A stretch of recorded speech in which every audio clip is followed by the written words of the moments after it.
احباب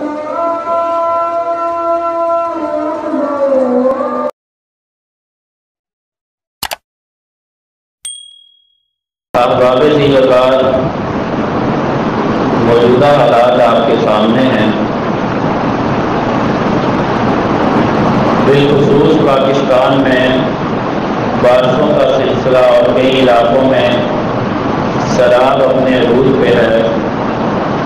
ہمارے مسلمان بہن بھائی بڑی کثیر تعداد میں سیلاب کی لڑ میں آئے ہوئے ہیں۔ ان آفتوں، مصیبتوں اور پریشانی کے لمحات میں اسلام ہمیں کیا تعلیمات دیتا ہے؟ آج کل آپ سوشل میڈیا پہ یا دیگر ذرائع کے ذریعہ سے یا عام ماحول معاشرے میں ایک یہ تصور نظر آتا ہے اور لوگ بات کرتے ہوئے ہمارے سامنے یہ باتیں سننے کو بھی ملی ہیں۔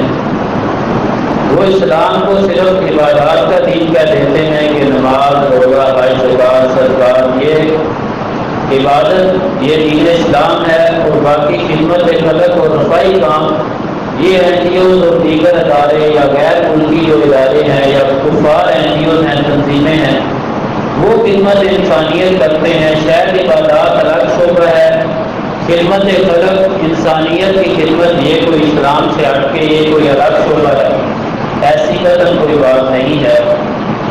دین اسلام انسانیت کا درد وہ ہمیں بتاتا ہے۔ وہ تمام مسلمانوں کو ایک جسم کی مانند قرار دیتا ہے۔ اگر جسم کا کوئی عضو وہ تکلیف میں مبتلا ہو تو سارا وجود اور جسم بے قرار اور بے چین ہوتا ہے۔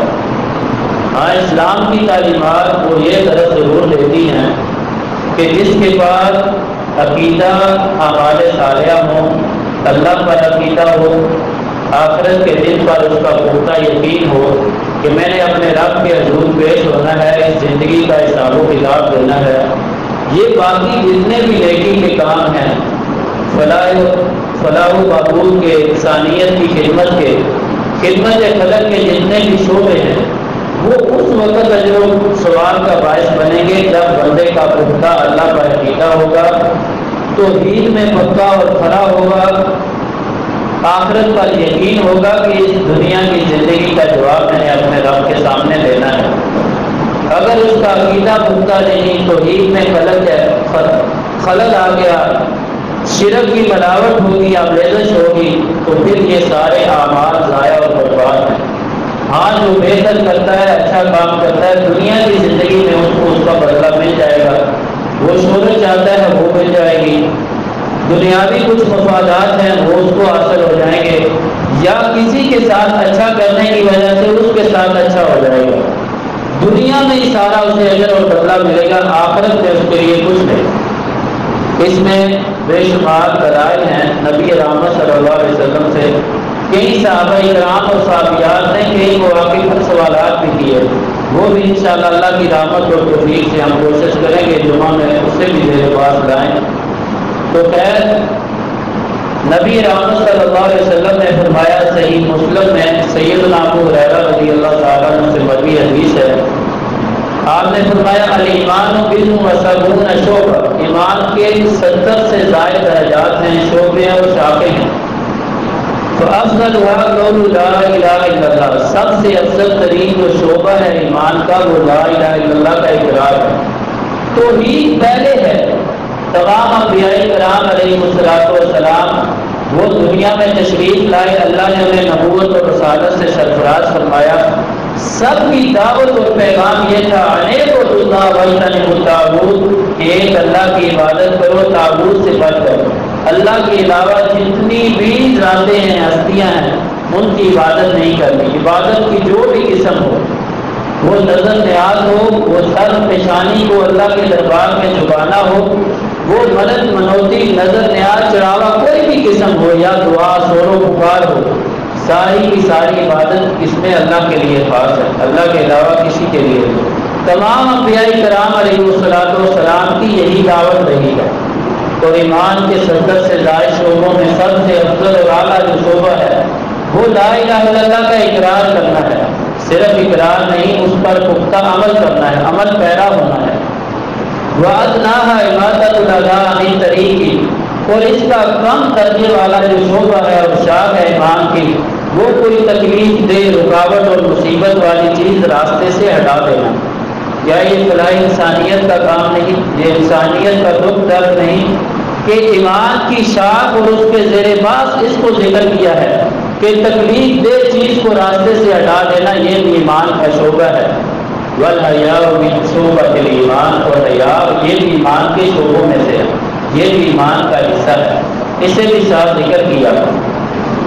اور جو لوگ نیکی کے کام کرتے ہیں لیکن ایمان نہیں لاتے اپنی زندگی میں اللہ کی ذات پر، نبی رحمت صلی اللہ علیہ وسلم پر، آخرت کے دن پر، وہ یہ نہ امید رکھیں کہ انہیں آخرت میں بھی کوئی بدلہ اجر اور ثواب ملے گا۔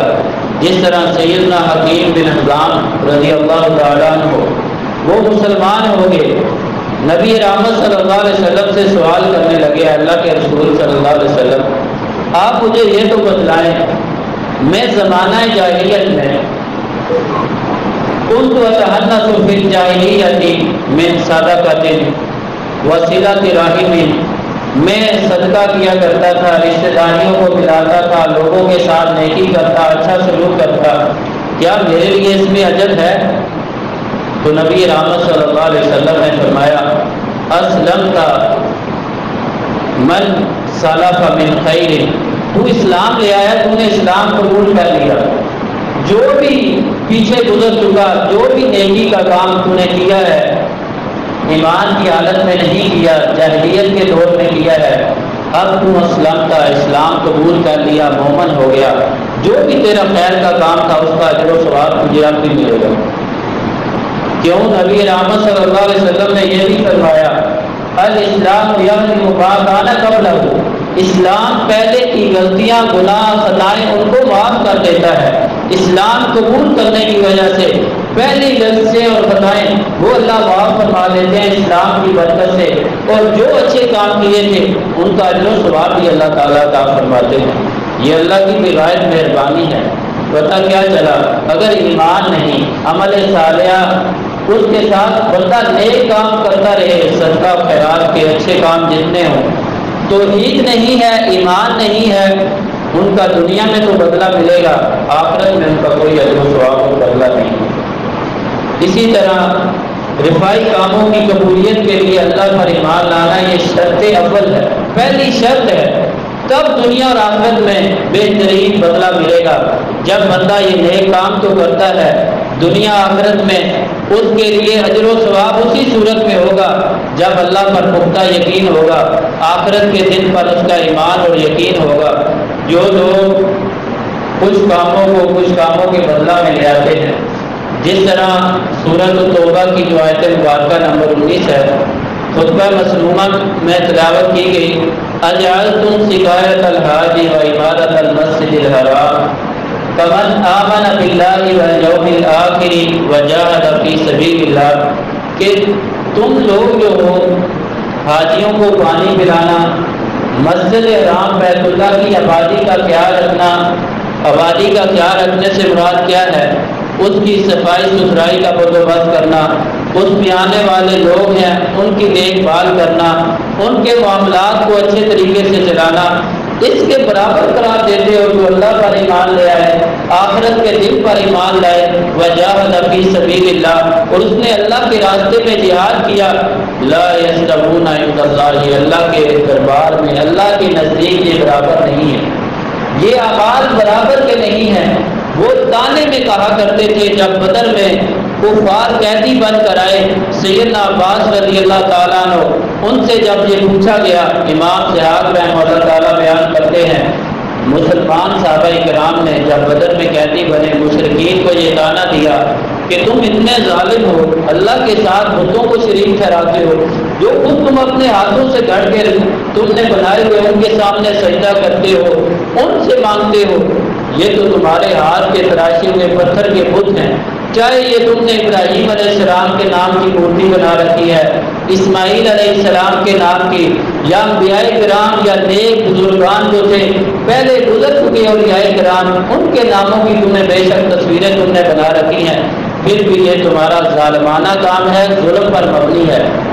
تو وہ آگے سے بدلے میں فخر سے کہنے لگے کہ دیکھو ہم بڑے اچھے کام بھی کرتے ہیں، تم اپنے ایمان کو لیے پھرتے ہو۔ ہم حاجیوں کو پانی پلاتے ہیں، ان کو ستو پلاتے ہیں، انہیں کھانا کھلاتے ہیں، ان کی خدمت کرتے ہیں۔ بیت اللہ جو ہے مسجد حرام ہے، اس کی صفائی ستھرائی کا ہم خیال رکھتے ہیں، ہم بیت اللہ کو غلاف چڑھاتے ہیں، سارے معاملات ہم کرتے ہیں، انہی کی بنا پر ہماری نجات ہو جائے گی۔ تو اللہ سبحانہ و تعالیٰ نے ان کا رد فرمایا، اجعلتم سقایۃ الحاج و عمارۃ المسجد الحرام، کیا تم نے حاجیوں کو پانی پلانا، مسجد حرام کی آبادی کا خیال رکھنا اس کے برابر قرار دے دیا ہے؟ کمن آمن باللہ والیوم الآخر وجاہد فی سبیل اللہ، کہ جو بندہ اللہ پر ایمان لے آئے، آخرت پر اس کا ایمان اور یقین ہو، اور وہ اللہ کے راستے میں جہاد کرتا ہو، تم اس کو برابر سمجھتے ہو؟ لا یستوون عند اللہ، یہ اللہ کے دربار میں، اللہ کے ہاں یہ برابر نہیں ہے۔ ان اللہ لا یهدی القوم الظالمین، اللہ ظالم قوم کو ہدایت نہیں دیتا۔ اللہ سبحانہ و تعالیٰ ان پر ناراض ہوئے ہیں۔ یہ زجر و توبیخ ہے۔ ابو جعفر امام جریر طبری رحمہ اللہ تعالیٰ وہ تفسیر میں نقل کرتے ہیں، ھذا توبیخ للناس، یہ لوگوں کے لیے اللہ کی طرف سے ڈانٹ ڈپٹ تھی کہ تم یہ کام کر کے سمجھتے ہو کہ ہم دنیا آخرت میں کامیاب ہیں، ہماری نجات ہو جائے گی۔ یہ بھلے کام ضرور ہیں، اچھے کام دیکھنے کو بالکل اچھے ہیں، اس میں کوئی شک نہیں، لیکن اللہ پر ایمان لانا یہ سب سے پہلے ہے۔ آخرت پر ایمان لانا، اللہ کے راستے میں جہاد کرنا، یہ اس کے مقابلے میں تم پیش نہیں کر سکتے۔ یہ اعمال پہلے ہوں گے، پھر ایمان کی زیر دار یہ اعمال تمہارے قابل قبول ہوں گے۔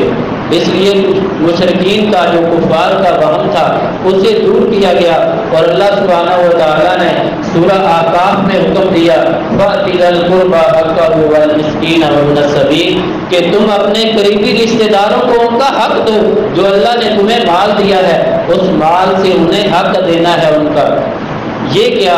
قریبی رشتہ داروں کو ان کا حق دو، مسکینوں کو ان کا حق دو، وابن السبیل مسافر جو لوگ ہیں ان کو ان کا حق دو۔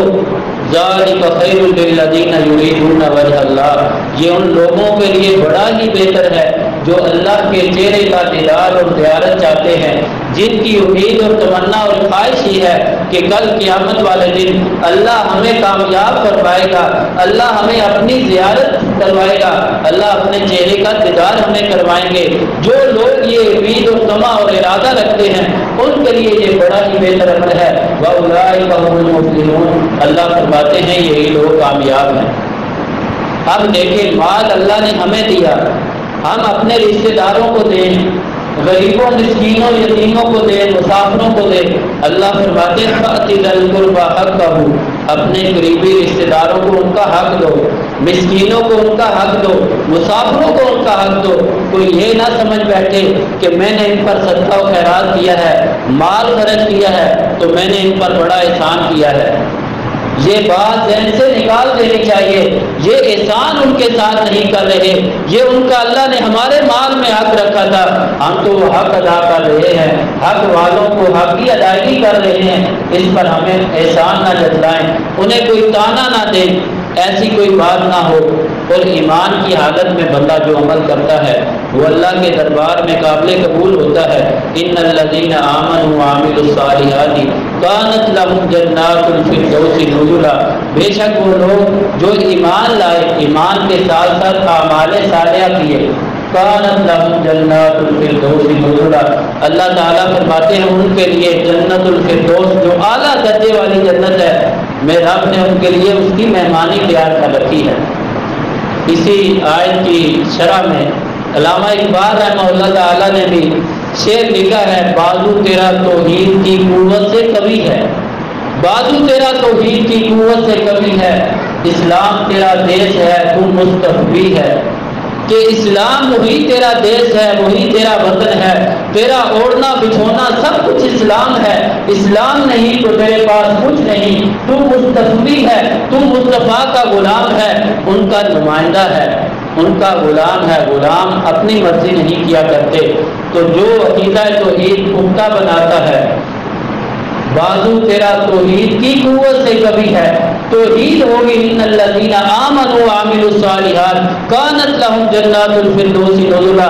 قرآن میں آپ جہاں بھی دیکھ لیں اللہ سبحانہ و تعالیٰ نے جہاں ایمان کا ذکر کیا ہے، ایمان کے ساتھ ساتھ اعمال صالحہ کا ذکر کیا ہے۔ ایمان ہوگا، اچھے اعمال قابل قبول ہیں، توحید ہوگی، اعمال کی بندے کی قدردانی کی جائے گی۔ اللہ تعالیٰ تو بندے کے عمل کی بڑی ہی قدردانی کرتے ہیں۔ ہمارے دیکھنے میں حقیر سے حقیر، چھوٹے سے چھوٹا عمل کیوں نہ ہو، اللہ کے دربار میں اس کی بڑی عزت اور اہمیت ہوتی ہے۔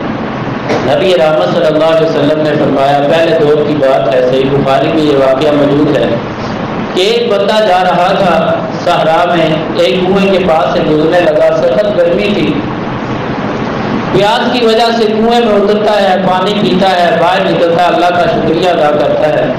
باہر جب اس نے دیکھا ایک کتا گیلی مٹی کو چاٹ رہا ہے، کسی نے کنویں سے ڈول پانی نکالا، وہاں گرا ہوا تھا پانی، تو اس نے دیکھا جس طرح مجھے تکلیف ہو رہی تھی، پیاس کی شدت تھی، میں پیاس کی شدت وہ مجھ سے برداشت نہیں ہو رہی تھی، ظاہری بات ہے یہ بھی جاندار ہے، اس کے لیے بھی مشقت ہے، وہ دوبارہ کنویں میں اترتا ہے، اپنا موزہ اتارتا ہے، اس کے ذریعے وہ پانی باہر لے آ کر اس کتے کو پلاتا ہے۔ نبی رحمت صلی اللہ علیہ وسلم نے فرمایا اللہ نے اس کی اتنی قدردانی کی کہ اسے معاف فرما دیا۔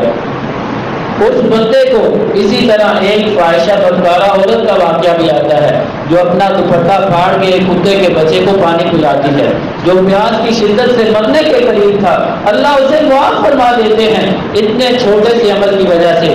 نبی رحمت صلی اللہ علیہ وسلم نے فرمایا تم کیا سمجھتے ہو نیکی بڑے بڑے کاموں میں ہے، اس بھی علی کل سلام ابن آدم صدقۃ، ابن آدم کا جو ہر بیٹا ہے اس کے ہر جوڑ، ہمارے وجود کے 360 جوڑ ہیں، ہر جوڑ پہ اللہ نے صدقہ رکھا ہوا ہے۔ اب ہم میں سے کوئی ایک بندہ کیسے وہ صدقہ ادا کر سکتا ہے کہ روزانہ کی بنیاد پر یسبی علی کل سلامہ من ابن آدم صدقۃ، کہ ہر جوڑ پہ ہر صبح صدقہ ہے۔ 360 جوڑوں کا حساب لگائیں، کیسے روزانہ کی بنیاد پر بندہ صدقہ ادا کر سکتا ہے؟ تو نبی رحمت صلی اللہ علیہ وسلم نے صدقے کی کئی صورتیں بیان فرمائی۔ آپ نے فرمایا یسلم علی من لاقی صدقۃ، بندہ جس اپنے بھائی مسلمان سے ملتا ہے اس کو سلام کرتا ہے، یہ اس کا سلام کرنا بھی صدقہ ہے۔ وَأَمْرٌ بِالْمَعْرُوفِ صَدَقَةٌ وَنَهْيٌ عَنِ الْمُنكَرِ صَدَقَةٌ، نیکی کا حکم دیتا ہے، جہنم کی آگ سے اپنے مسلمان بھائیوں کو، انسانوں کو بچاتا ہے، نیکی کے کاموں کا حکم دیتا ہے، یہ بھی اس کے لیے صدقہ ہے۔ وَنَهْيٌ عَنِ الْمُنكَرِ صَدَقَةٌ، برے کاموں سے روک لیتا ہے، یہ بھی اس کا صدقہ ہے۔ وَأَمَاتَةُ الْأَذَىٰ عَنِ الطَّرِيقِ صَدَقَةٌ، کوئی تکلیف دہ چیز کو راستے سے ہٹا دیتا ہے، یہ بھی اس کے لیے صدقہ ہے۔ یہ چھوٹے چھوٹے کام جنہیں ہم حقیر سمجھتے ہیں، یہ سارے یہ صدقہ ہیں جو ہمارے جوڑوں کی طرف سے۔ آدمی راستے میں جا رہا تھا، فوجد حسن شوک، اس نے کانٹے دار ایک ٹہنی کو راستے میں پایا، اس نے اس کو سائڈ پہ کر دیا، فشکر لہ سعیہ، اللہ نے اس کی اس کوشش کی قدردانی کی، فغفر لہ، اللہ نے اسے معاف فرما دیا۔ یہ دیکھیں انسانوں کے فائدے کا ہم جو حقیر سمجھتے ہیں، چھوٹے سے چھوٹا کام، حقیر سے حقیر کام، اللہ نے اس میں کتنی برکت رکھی ہے کہ اللہ نے اس بندے کو راستے سے وہ تکلیف دے کانٹے دار ٹہنی کو ہٹانے کی وجہ سے اس کے اس کام کی قدردانی کی اور اسے معاف فرما دیا۔ اسلام مسلمانوں کے ساتھ، دیگر انسانوں کے ساتھ بھلائی کرنے کا حکم دیتا ہے، درس دیتا ہے۔ جو بھی کام ایمان والا مومن جو ہے نیکی سمجھ کے کرتا ہے، وہ عبادت ہے، اللہ کی بندگی ہے، وہ اللہ کا حکم مان کے یہ کام کر رہا ہے۔ سیدنا سہل بن سعد رضی اللہ تعالیٰ عنہ بیان کرتے ہیں، صحیح بخاری شریف کی حدیث پاک ہے، نبی رحمت صلی اللہ علیہ وسلم نے خطبہ دیتے ہوئے یہ ارشاد فرمایا، انا وقافل الیتیم فی الجنۃ ھکذا واشار بالسبابۃ والوسطی، نبی رحمت صلی اللہ علیہ وسلم نے فرمایا کہ میں محمد اور ایک میری امت کا وہ فرد جو یتیم کی کفالت کرتا ہے، یتیم کے سر پر دست شفقت رکھتا ہے، ہم جنت میں اس طرح ہوں گے۔ آپ نے اپنی درمیانی اور شہادت والی انگلی سے اشارہ کر کے فرمایا یہ اسلام ہی ہمیں درس دیتا ہے، انسانیت کا دکھ اور درد بتاتا ہے۔ جہاں اسلام میں حقوق اللہ کی تفصیل موجود ہے قرآن و حدیث میں، وہاں حقوق العباد کی تفصیل بھی موجود ہے، جو والدین سے شروع ہوتی ہے، پھر قریبی رشتہ داروں سے ہوتی ہمسایوں سے، پھر یہ بات آگے تک چلی جاتی ہے فَآتِ ذَا الْقُرْبَىٰ حَقَّهُ وَالْمِسْكِينَ وَابْنَ السَّبِيلِ۔ پہلے رشتہ داروں کا اللہ نے کیوں ذکر کیا؟ نبی رحمت صلی اللہ علیہ وسلم نے فرمایا رشتہ داروں کے ساتھ آپ احسان کرو گے، صدقہ و خیرات دو گے، ان سے اچھا سلوک کرو گے تو دوہرا اجر و ثواب پاؤ گے۔ ایک صدقہ و خیرات کا، ایک رشتہ داروں کے ساتھ اس میں سلوک کا، رشتہ داری کو ملانے کا۔ ہم کیا کرتے ہیں؟ رشتہ داروں کو پیچھے ہٹا دیتے ہیں، چاہے یتیم بچے ہی کیوں نہ ہو۔ ہم دوسروں کو ترجیح دیتے ہیں، دوسرے علاقے کے لوگوں کو، اپنے رشتہ داروں کو کم دیکھتے ہیں۔ ہمارے ہمسائے وہ بھوکے ہوں، ہم باہر خرچ کرتے ہیں، ادھر بھی کرنا چاہیے جہاں ضرورت ہے، جہاں تک ہم کوشش کاوش کر کے پہنچ سکتے ہیں۔ ہماری وجہ سے کسی کا بھلا ہو جائے، کسی کا گھر آباد ہو جائے، کسی بھوکے کو 2 وقت کی روٹی نصیب ہو جائے، یہ بڑی اعلیٰ اور افضل بات ہے۔ لیکن اسلام کہتا ہے پہلے اپنے ارد گرد دیکھو، رشتہ داروں کو دیکھو، یتیموں کا خیال رکھو۔ ہم کبھی اپنے آپ کو اس جگہ پر رکھیں کہ ہمارے بال بچے ہیں، بچے اور بچیاں ہوں، میں فوت ہو جاتا ہوں، میرے بچوں کے ساتھ کوئی ایسا سلوک کرے تو کیا بیتے گی؟ بزرگ والدین، بچے اولاد والے ہوتے ہیں، وہ بھی اپنی اولاد کے بارے میں بڑے فکر مند رہتے ہیں کہ میں دنیا سے چلا جاؤں گا، یہ میری اولاد۔ والدین کے لیے بچے چاہے وہ پوتے دوتوں والے کیوں نہ ہو جائیں، ان کے نیچے تک نواسے نواسیاں کیوں نہ ہو جائیں، بوڑھے والدین کے لیے اولاد ان کے لیے بچے ہی ہوتے ہیں۔ والدین کے لیے اولاد جس زندگی کی عمر کی سٹیج پہ پہنچ جائیں وہ انہیں بچے ہی خیال کرتے ہیں، ان کا اسی طرح خیال رکھتے ہیں۔ بچے بڑے ہو کے والدین کی قدر نہیں کرتے، یہ معاملہ بڑا الٹ ہے۔ سب سے پہلے حقوق العباد میں اللہ تعالیٰ نے والدین کا حق رکھا ہے، اور والدین میں سے بھی ماں کو 3 گنا زیادہ درجہ دیا ہے خدمت کے اعتبار سے۔ ماں کمزور ہے، زیادہ دکھ اور تکلیفیں اٹھاتی ہیں، یہ نہیں کہ باپ کی قدر اور فضیلت نہیں، وہ الگ مقام و مرتبہ ہے، وہ اپنی جگہ ہے، ہر پھول کی اپنی خوشبو ہے۔ والدین کی، ان میں سے والد کی اپنی قربانیاں، والدہ کی اپنی قربانیاں، لیکن اللہ تعالیٰ نے اور نبی رحمت صلی اللہ علیہ وسلم نے ماں کے لیے 3 درجات زیادہ رکھے ہیں کہ وہ اس نے سلوک کی زیادہ حقدار ہے، وہ کمزور ہوتی ہے، لاغر ہے۔ عورت ویسے بھی الرجال قوامون علی النساء، مرد قوام اور حاکم ہوا کرتے ہیں۔ والدین پہلے ہیں، پھر اسی ترتیب سے بہن بھائی ہیں، عزیز و اقارب ہیں، رشتہ دار ہیں، دیگر مسکین یتیم بیوہ، ماحول معاشرے میں، اڑوس پڑوس میں، ہمارے ملک کے دیگر جگہوں میں جہاں جہاں ضرورت ہے، پھر ایک ترتیب رکھی ہے۔ حقوق العباد کی ایک لمبی تفصیل اسلام میں موجود ہے۔